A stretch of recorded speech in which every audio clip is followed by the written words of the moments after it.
എല്ലാവർക്കും നമസ്കാരം. ഹലാ നീസിലേക്ക് എല്ലാവർക്കും ഒരിക്കൽ കൂടി സ്വാഗതം. ഇന്നത്തെ വീഡിയോ നല്ലൊരു ബീട്രൂട്ട് ചട്നിയാണ്. അപ്പോൾ നമുക്കിതെങ്ങനെയാണ് തയ്യാറാക്കുന്നതെന്ന് നോക്കാം. ഇതിപ്പോൾ ഒരു കപ്പ് തേങ്ങ എടുത്തിട്ടുണ്ട്. തേങ്ങ ചിരവിയതാണ്. ഒരു തേങ്ങയുടെ പകുതിയാണ് ഞാൻ എടുത്തിട്ടുള്ളത്. പിന്നെ വേണ്ടത് നമുക്ക് ഒരു ബീട്രൂട്ടാണ്. അത് ചെറിയ കഷ്ണങ്ങളാക്കിയിട്ട് മുറിച്ചെടുക്കണം. തേങ്ങയുടെ അതേ അളവിൽ തന്നെ ബീട്രൂട്ടും ഒരു കപ്പാണ് എടുത്തിട്ടുള്ളത്. ഇനി ഇതിലേക്ക് 10 വറ്റൻമുളകും കുറച്ച് ചെറിയുള്ളി, പിന്നെ ഒരു വെളുത്തുള്ളി, 2 കഷ്ണം ഇഞ്ചിയും കൂടി എടുത്ത് വെക്കണം. ഇനി നമുക്കിതെങ്ങനെയാണ് ഉണ്ടാക്കുന്നതെന്ന് നോക്കാം. ഗ്യാസിലേക്ക് ഒരു പാൻ വെച്ച് അതിലേക്ക് വെളിച്ചെണ്ണ ഒഴിച്ചു കൊടുക്കാം.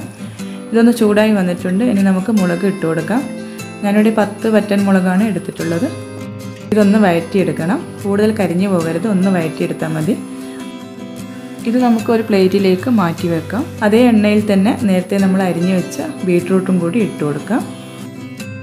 ബീട്രൂട്ട് ഒന്ന് മൂടി വെച്ച് ജസ്റ്റ് ഒന്ന് വേവിച്ചെടുക്കണം. കൂടുതൽ സമയം വേവിച്ചെടുക്കുകയൊന്നും ചെയ്യണ്ട. ഒരു 5 മിനിറ്റ് മൂടി വെച്ച് നമുക്കൊന്ന് വേവിച്ചെടുക്കാം. ഇതിപ്പം വെന്ത് കിട്ടിയിട്ടുണ്ട്. ഇനി നമുക്ക് ഇതും ഒരു പ്ലേറ്റിലേക്ക് മാറ്റി വെക്കാം. ഇനി ഒരു മിക്സിയുടെ ജാർ എടുത്ത് അതിലേക്ക് നേരത്തെ നമ്മൾ വഴറ്റിയെടുത്ത് മുളക് ഇട്ട് കൊടുക്കണം. പിന്നെ ചേർക്കാനുള്ളത് ബീട്രൂട്ട്, അതും ഇട്ട് കൊടുക്കാം. പിന്നെ ഒരു കപ്പ് തേങ്ങയും കൂടി ഇട്ട് കൊടുക്കണം. പിന്നെ കുറച്ച് വെളുത്തുള്ളിയും ചെറിയ ഉള്ളി ഒരു 6-7 ചെറിയ ഉള്ളിയും കൂടി ഇട്ട് കൊടുക്കണം. ഒരു 2 കഷ്ണം ഇഞ്ചിയും കൂടി ഇട്ട് കൊടുക്കാം. ഒരു ചെറിയ കഷ്ണം പുളിയും കൂടി ഇട്ട് കൊടുക്കാം. ആവശ്യത്തിനുള്ള ഉപ്പും കൂടി ചേർത്ത് ഇത് നന്നായിട്ടൊന്ന് അടിച്ചെടുക്കണം. ഇതുപോലെയാണ് അടിച്ചെടുക്കേണ്ടത്. ഇതിവിടെ റെഡി ആയിട്ടുണ്ട്. നമുക്കിതൊരു പ്ലേറ്റിലേക്ക് മാറ്റി കൊടുക്കാം. നല്ല ടേസ്റ്റാണ് ചോറിൻ്റെ കൂടെയൊക്കെ കഴിക്കാനായിട്ട്. അപ്പോൾ നിങ്ങൾ ഇതുവരെ ഉണ്ടാക്കിയിട്ടില്ലെങ്കിൽ എന്തായാലും ഉണ്ടാക്കി നോക്കണം.